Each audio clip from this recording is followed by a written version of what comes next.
යාළුවනේ මම ඊයේ පෝස්ට් එකක් දැම්මා මගේ චූටි සුද්දි. ඒ කියන්නේ මගේ ගෙදර ඇතිකල ඌසි සනීප නැහැ. වෙට් කෙනෙක් ඉන්නවා නම් අනේ යාව සනීප කරලා දෙන්න කියලා.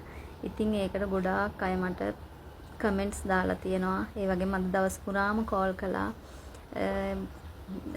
ඒ හැමෝටම ස්තුතියි. ඒ වගේ මේ කමෙන්ට්ස් වල මට ගොඩක් බැනලා තිබුණා. වෙට් කෙනෙක් ළඟට යන්නේ නැත්තේ ඇයි කියලා තිබුණා. ඒ වගේ ගොඩාක් දේවල් කියලා තිබුණා. ඉතින් ඒ හැමෝටම බොහොම ස්තුතියි. ඒත් කනගාටුවෙන් හරි කියන්න තියෙන්නේ අද පාන්දර පාමාරට එයා අපෙන් සමුගත්තා. ඉතින් සතෙක් වුණත් අපේ තනියට පාළුවට දුකට සැපට සතුටට හැම දෙයකම ඉන්නේ අපේ මේ ගෙදර හිටිය සුරතලා. ඉතින් චූටි සුද්දිය අවුරුදු 10කට ආසන්න කාලයක් අපි ආතරෙන් එයාව බලාගත්තා. කරන්න දෙයක් නැහැ. ඉතින් බුදුහාඳුරු දේශනා කරලා තියෙනවා උප්පාද තිතිබංග කියලා. ඒ කියන්නේ මේ හැම දෙයක්ම ඇති වෙනවා, පවතිනවා, නැතු යනවා. ඉතින් ඒක තමයි ලෝක දහම. එහෙම හිතලා හිත හදා ගන්නවා. වෙට් කෙනෙක් ළඟට ගියේ නැත්තේ ඇයි කියලා අහපු ප්‍රශ්නෙට මම උත්තර දෙන්නම්. එයාට මුලින්ම හැදුනේ දැන් මාසෙකට විතර කලින් ඉඳලා හැම වෙලේම එයා කසන්න පටන් ගත්තා.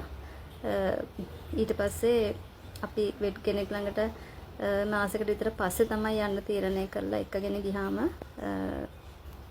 එයාට පුංචි සතෙක් කියලා තමයි එයාට ඉන්ජෙක්ෂන් එකක් දුන්නා. ඊට පස්සේ ඇත්තටම ගෙදර ආවට පස්සේ එයාට ඒ කසන ගතිය නැති වුණා. ඊට පස්සේ එයාට ටිකක් කන්න අකමැති.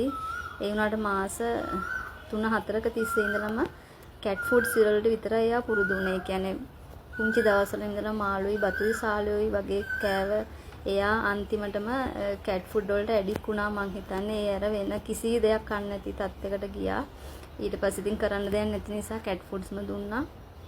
එහෙම ඉන්නකොට ටික ටික ඉන්ජෙක්ෂන් එකෙන් පස්සේ කන්න බැරුව වගේ ගියා. ආයෙත් දෙවෙනි දවසෙත් වෙට් ළඟට අරන් ගියා. ඊට පස්සේ ඒ වෙට් කිව්වා එයාට කක්ක යන්න නැති ප්‍රශ්නයක් තියෙනවා වගේ කියලා. ඒකට අපිට සිරප් එකක් දුන්නා. ඒක ගෙනල්ලා අපි දෙන්න පෙව්වා. පෙව්වට පස්සේ ටික වෙලාවකට පස්සේ හොඳට මෙයාට කටට සෙම ඇවිල්ලා සෙම වැක්කිරෙන්න ගත්තා. නිකන් ෆිට් එක වගේ එයාව ගැහෙන්න ගත්තා.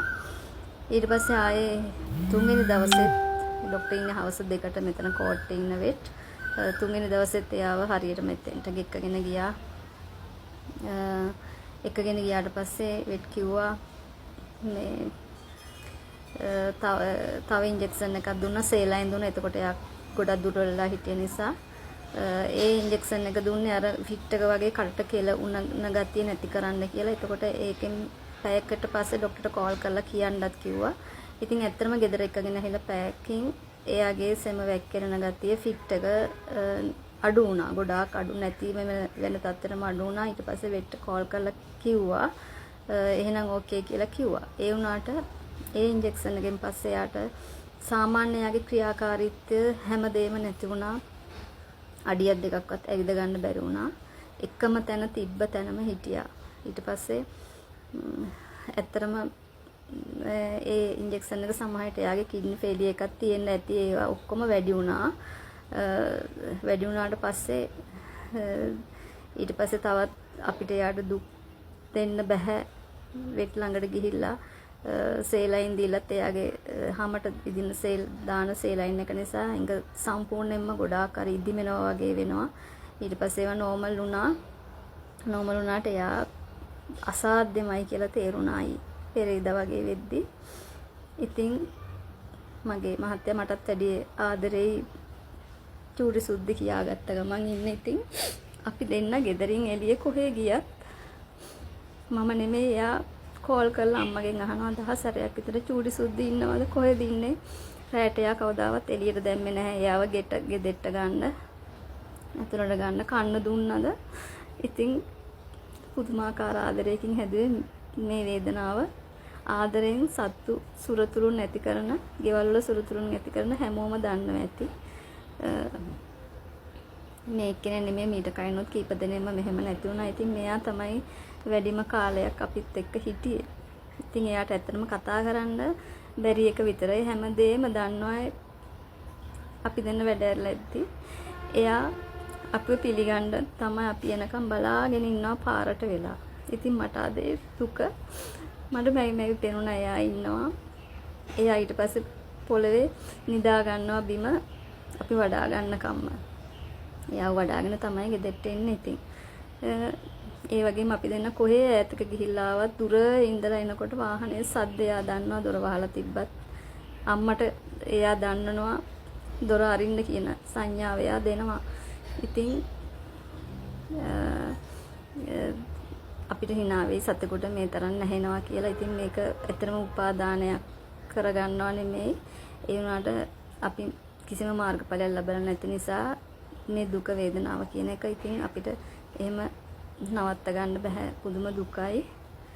මමයි මගේ මහත්තයයි අර හඳ ඉල්ලලා පුංචි කාලේ අඬන කිරි දරුවෝ වගේ ඇඬුවා. ඉතින් පුළුවන් තරම් මට වැඩි එයා ඇඬුවයි කියලා. ඉතින් එයාට ආයේ පණේ නැහැ. ඉතින් ඊයේ එළියනකම් එයා තමයි ළඟත් හිටියා. පිරිත් දැම්මා. අපි ඉතින් එයාට කිව්වා මේ ආත්මේ මේ තුතිසිත එයාගේ සුගතියකට යන්න ඕනේ කියලා. ඒ වගේම අද පාන්දර 5 මාට අපි දෙන්න ළඟ එයා අවසන් හුස්ම හෙළුවා.